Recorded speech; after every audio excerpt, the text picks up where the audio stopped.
দর্শক, নিরাপত্তার চাদরে ঢাকা ধানমন্ডি 32। এই মুহূর্তে ধানমন্ডি 32-এ ডেইলি সানে আপনাদের সাথে যুক্ত হয়েছি আমি আরমান আলী এবং আপনাদেরকে দেখানোর চেষ্টা করছি ধানমন্ডি 32-এর বর্তমান পরিস্থিতি। দর্শক, আপনারা দেখতে পাচ্ছেন যে পুলিশ, বিজিবি এবং সেনাবাহিনী কিন্তু অবস্থান করছে ধানমন্ডি 32-এ। এবং কালকে আপনি ইতিমধ্যেই জানেন যে কালকে কিন্তু সকাল থেকেই দফায় দফায় ছাত্র এবং আইন শৃঙ্খলা বাহিনীর মধ্যে এক ধরনের সংঘর্ষের ঘটনা ঘটেছে এবং সেই ঘটনাকে কেন্দ্র করে উত্তেজনা কিন্তু রাত পর্যন্ত ছিল।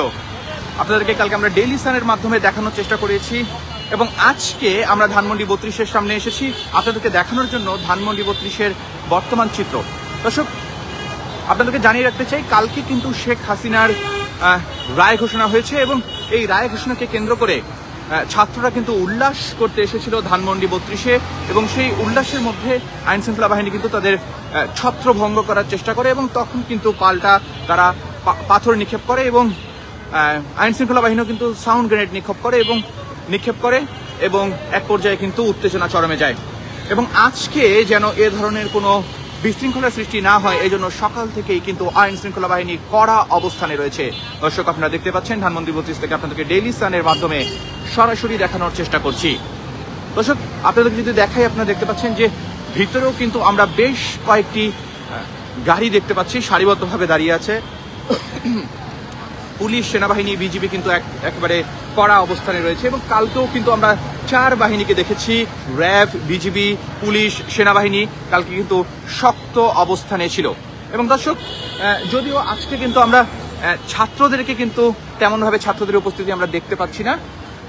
কালকে কিন্তু ছাত্ররা আমাদেরকে যেটা বলছিল যে তারা কিন্তু মুজিব এবং শেখ হাসিনার যে শেষ স্মৃতি শেখ মুজিবের বাড়ি, সেই বাড়ি কিন্তু একেবারে মুছে দিতে চায় এবং সকালের দিকে কিন্তু ঢাকা কলেজ থেকে 2টি বুলডোজার আনা হয়েছিল সেই মুজিবের বাড়ির শেষ স্মৃতি মুছে দেওয়ার জন্য, ভেঙে ফেলার জন্য, কিন্তু আইন শৃঙ্খলা বাহিনী কিন্তু আটকে দেয় এবং এক পর্যায়ে কিন্তু আইন শৃঙ্খলা বাহিনী সেই বুলডোজারের নাট বল্টুও খুলে ফেলে।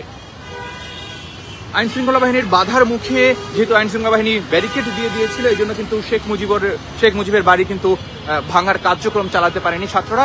তবে তারা কিন্তু সারাদিন শান্ত থাকেনি, সারাদিনই একের পর এক সংঘর্ষে জড়িয়ে পড়ে আইন শৃঙ্খলা বাহিনীর সাথে এবং তারা আমাদেরকে যেটা বলছিলেন যে তারা কিন্তু শেখ মুজিবের বাড়ি নিশ্চিহ্ন না করে তারা এক পাও পিছনে পিছাবে না এবং অবস্থান ত্যাগ করবে না। যদিও এক পর্যায়ে রাতের বেলা তারা অবস্থান ত্যাগ করে চলে যায়, কিন্তু আজ সকাল থেকে কিন্তু ছাত্রদের তেমন উপস্থিতি আমরা লক্ষ্য করতে পারিনি এবং কালকে কিন্তু এই ধানমন্ডি 32-এ তুমুল উত্তেজনা বিরাজ করছিল। সকাল থেকে দুপুর থেকে সন্ধ্যা সারাক্ষণই কিন্তু আমরা দেখেছি একটু পরপর সংঘর্ষের ঘটনা ঘটেছে আইন শৃঙ্খলা বাহিনীর সাথে ছাত্রদের এবং ছাত্ররা কিন্তু অনেকেই বলছিলেন যে মুজিবের, শেখ হাসিনার যে শেষ স্মৃতি এটা তারা নিশ্চিহ্ন করে দিবে, কিন্তু সরকারি যে আইন শৃঙ্খলা বাহিনী রয়েছে তারা এটিকে কেন পাহারা দিচ্ছে, এতে কিন্তু তারা ক্ষিপ্ত হয়ে আইন শৃঙ্খলা বাহিনীর সাথে সংঘর্ষে জড়িয়ে পড়ে।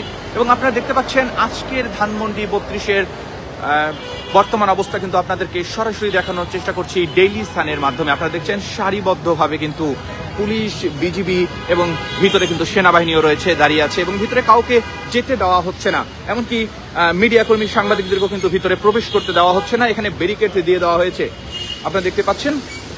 এবং আইন শৃঙ্খলা বাহিনী কিন্তু আজকে আরো কঠোর অবস্থানে রয়েছে যেন এই ধানমন্ডি 32-কে কেন্দ্র করে কোনো ধরনের বিশৃঙ্খলা সৃষ্টি না হয়। দর্শক, ডেইলি সানে আপনাদেরকে ধানমন্ডি 32-এর সর্বশেষ পরিস্থিতি দেখানোর চেষ্টা করছি। দর্শক, আপনারা ইতিমধ্যেই জানেন যে গতকালকে আলোচিত সেই দিন ছিল যেদিন আসলে শেখ হাসিনার রায় ঘোষণার দিন এবং রায় ঘোষণা কিন্তু হয়ে গিয়েছে এবং এই রায় ঘোষণা হওয়ার পরই কিন্তু ছাত্ররা কিন্তু উল্লাস করার জন্য বেরিয়ে পড়ে ধানমন্ডি 32-এর দিকে এবং তাদের সেই বাঁধভাঙা উল্লাস যখন তারা প্রকাশ করছিলেন ঠিক সেই মুহূর্তে কিন্তু আইন শৃঙ্খলা বাহিনী তাদের ছত্রভঙ্গ করার চেষ্টা করে। এক পর্যায়ে আইন শৃঙ্খলা বাহিনীর সাথে ছাত্ররা সংঘর্ষে লিপ্ত হয় এবং আইন শৃঙ্খলা বাহিনী কিন্তু সাউন্ড গ্রেনেড নিক্ষেপ করে এবং এতে কিন্তু অনেকেই আহত হয়ে পড়ে এবং আইন শৃঙ্খলা বাহিনীকে পাল্টা পাথর ছুড়ে মারে ছাত্ররা এবং আইন শৃঙ্খলা বাহিনীরও বেশ কয়েকজন সদস্য কিন্তু আহত হয় এবং এই সংঘর্ষকে কেন্দ্র করে কিন্তু ধানমন্ডিতে এক ধরনের অস্থিতিশীল অবস্থা বিরাজ করছিল এবং শুধু একবার দুইবার নয়, দফায় দফায় কিন্তু সকাল থেকে দুপুর থেকে সন্ধ্যা ছাত্র এবং আইন শৃঙ্খলা বাহিনীর মধ্যে এক ধরনের সংঘর্ষ চলতে থাকে।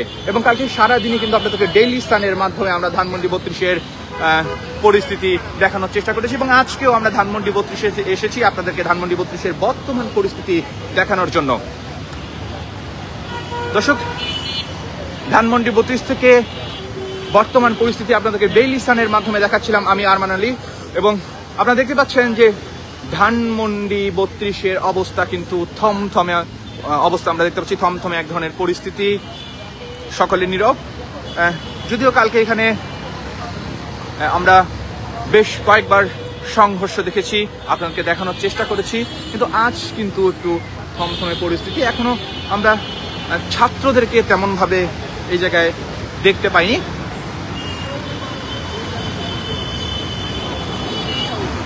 দর্শক, আপনারা দেখতে পাচ্ছেন যে পুলিশ, বিজিবি, সেনাবাহিনী সকলেই কিন্তু ধানমন্ডি 32-কে ঘিরে রেখেছে, নিরাপত্তার চাদরে ঘিরে রেখেছে, যেন কালকের মতো আজকেও এই ধানমন্ডি 32-কে কেন্দ্র করে কোনো ধরনের বিশৃঙ্খলার সৃষ্টি না হয়।